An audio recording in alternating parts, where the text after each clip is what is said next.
So I think customer data platforms are now essential to retail. There's an explosion of data. All the increased touch points across things like retail media, loyalty programs has just created more and more customer data.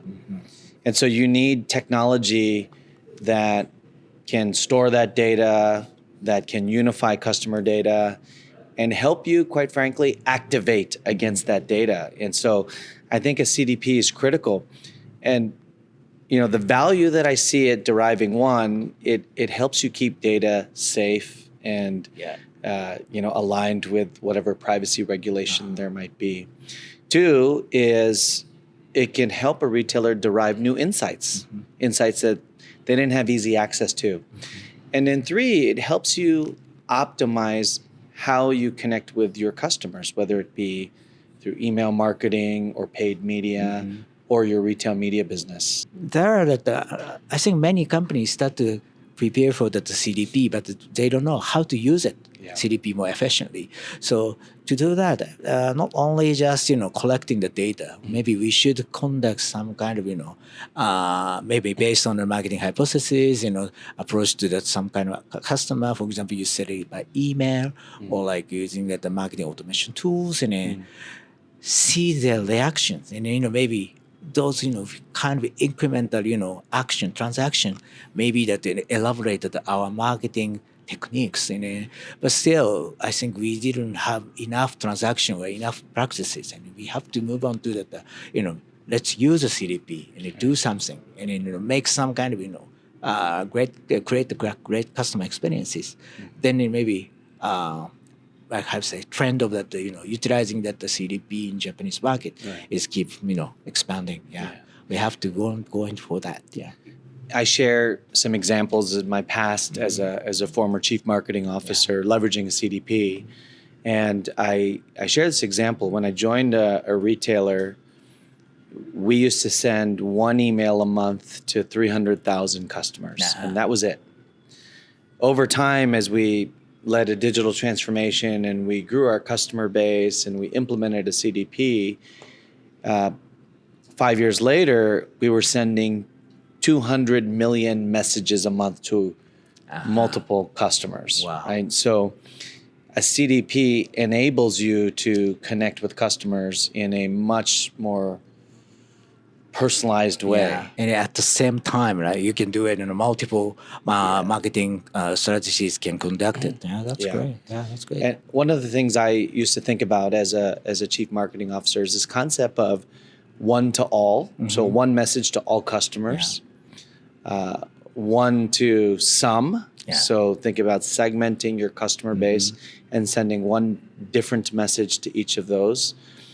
I would say one to few. So where you have smaller segments and you're sending various different messages, and then finally one to one. Right? So it is impossible to do that without a CDP. Yeah, that's true. That's true. I mean, by having that CDP, we can easily conduct that personalization, and also I think nowadays it can quickly get that result, and then maybe we can find quickly tuning that or like pivoting that marketing strategies. So I think it we should conduct more marketing based on CDPs. And one other thing I think about too, as retailers are increasing their touch points and their marketing channels, they need to be careful not to make it so complicated that they need to add more headcount to feed those channels. And so how are you leveraging technology and automation and all of that to be more efficient without adding all of the headcount? To connect. Well, I think it's true. I mean, of course, nowadays it's very hard to acquire the nice so-called digital marketers or those kind of people within my company. So that means that instead of acquiring the new people, why don't we use the technologies? More like conducting the marketing things more fine way or refined kind of sophisticated marketing by using CDP. it's possible. Yeah. But still, it's a problem. Japan is always thinking, unless that the people exist, we cannot do it. But, we have to educate more, using more technologies based on the CDPs.